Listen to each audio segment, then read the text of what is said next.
listening to The Mark Cox Show. Follow Mark on Twitter at MarkCox971. Number one, I wasn't sneaking on. It wasn't at night. It was in the middle of the sun was out, and I actually stopped and talked to several people along the way. Many foreign dignitaries were there. Some I recognized. I said hello, had conversations with them. So nobody was sneaking around. That is Congressman Devin Nunes having to explain himself once again to the media because he went to the White House to look at some top secret information. How about that? Just amazing that this story has gotten the legs that it's got, but they have a lot of willing accomplices in the media. That's for sure. We're joined right now by James Hirsen. He is an author. He's a lawyer. He's a commentator. And you can read his articles on Newsmax and see him on all kinds of shows across the country. James, what do you think about this attack on Devin Nunes? Well, it seems like the Democratic Party and their friends in the media have a target of the week.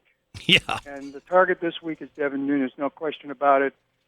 Nancy Pelosi, who loves to engage, as Harry Reid used to do, in partisan political hyperbole, called Devin Nunes a stooge, which is really strange, coming from Nancy Pelosi. By the way, a stooge of the White House.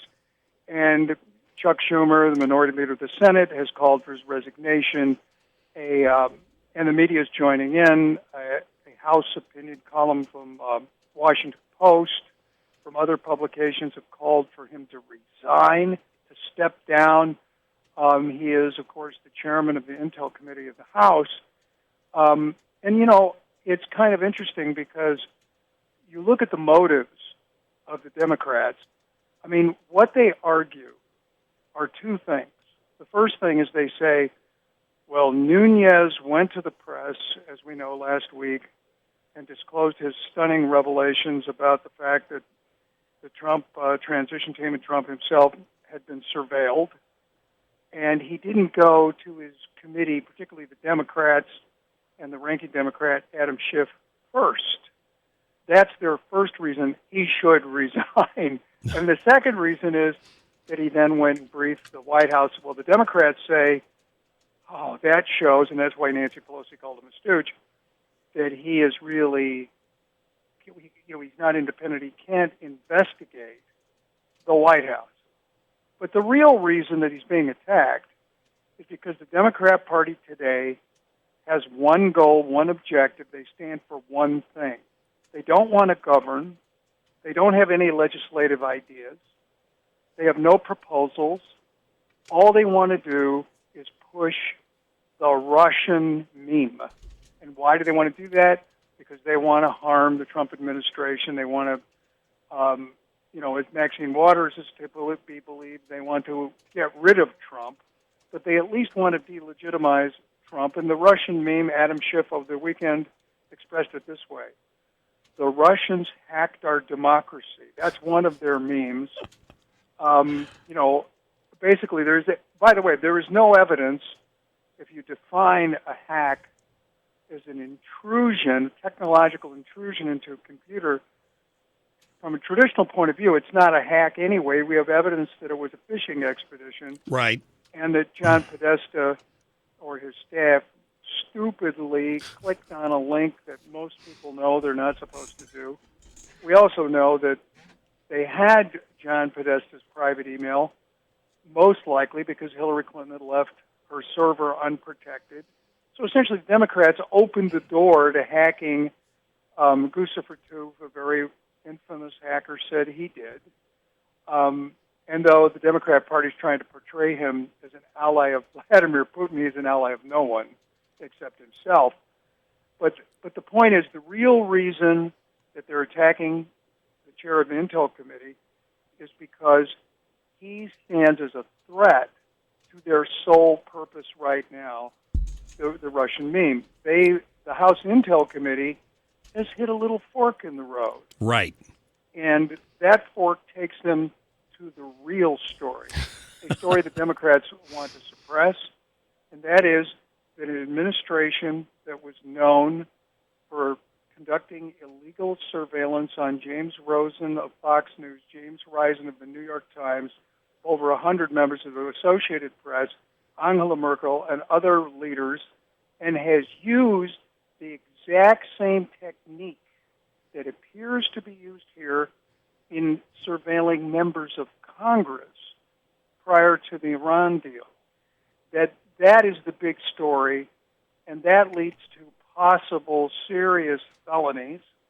And I believe I would like to see Jeff Sessions, and if he's not doing it, he may be doing it in secret, impanel a grand jury, issue subpoenas, and look into this.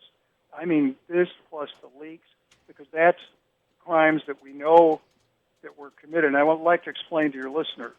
Sure. The law allows the National Security Agency, the NSA, to go after and monitor and surveil foreign targets. That's what all governments do. We want to protect ourselves with intelligence.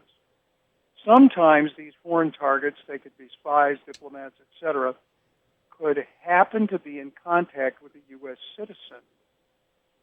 Then the rules in the law say that they have to redact the content of the citizen and the name of the citizen. By the way, this is what is called when you happen to have a U.S. citizen in a conversation with a foreign agent that's being surveilled. That's called incidental collection of intelligence. Incidental does not mean innocent. Incidental does not mean unintentional. As a matter of fact, that's why I bring up the Obama administration and the Iran-Contra deal. I'm sorry, not the Iran deal. The Iran deal, the Obama administration used the technique of incidental collection by surveilling people associated with the government of Israel during the negotiations with Iran, and that's how, and so many members of Congress have conversations with various representatives associated with Israel that they were able to gather an amazing amount of intelligence.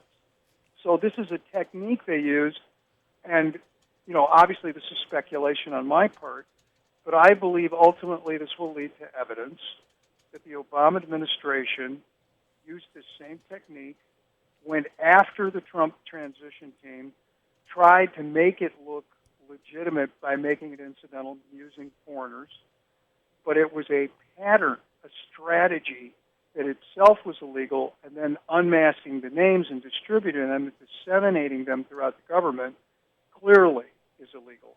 And we couple that with the fact that mere days before Obama left office, he changed the rules. Right. To allow raw intelligence that hadn't been evaluated yet, to be sent around to 16 agencies of the government, which would go to lower-level staffers, almost ensuring a massive increase in leaks, which has taken place. Democrats have very lame explanations of this. I would like to see the Intelligence Committee subpoena some witnesses, and supposedly if Comey and Rogers ever show up, again, show up today, yeah, they would be asked questions about this. And I think that's the reason they didn't show up. I think this whole thing has taken the Democrats by surprise, and their poster boy is Nunes. Yeah, you got to wonder why the NSA and the DNI and, of course, the director of the FBI wouldn't have been aware of this piece of evidence that Devin Nunes just seems to have stumbled across. So, I think that's a big question. I think they ought to insist that Comey come back and testify. Even if it's in closed session, somebody needs to get these answers. Well, they were supposed to come in, actually, today, and they canceled, at least that's what we see in the press, and Devin Nunes, the chairman, says he's going to have them back. But if it requires a subpoena, they should issue a subpoena. This is really serious stuff. This is the big story. And what it's going to end up doing, this story, that's what the Democrats are afraid of, will eclipse the story that they want to talk about, that MSNBC and CNN spend 24 hours a day. CNN has covered Russia more than they ever have in their existence, almost as much as they would an airline crash. They've covered it more than they mentioned the word Benghazi, I'm willing to bet at this point. So Absolutely. Yeah. James Hirsen, I appreciate your time. Let me direct people to the website, James Hirsen, Hirsen, jameshirsen.com. You can read more on his article on Devin Nunes and many other issues. James, thank you. Thank you for having me. You have a great day. Appreciate that. I tell you honestly, I read this morning in an unsubstantiated report that it's possible that in that Kentucky-North Carolina game the other day, the Russians had deflated the basketball that Kentucky was using. And I'm calling for a congressional investigation into that. Seriously. 314-969-9797, 866-455-9797. You're listening to The Mark Cox Show, and we are going to be back in just a minute. We're going to talk more about the climate changes, the executive directives that came out today that are going to roll back some of these Obama administration executive orders. So be sure and stick around for that. Trump here. If I haven't insulted you yet, stick around, you hockey puck.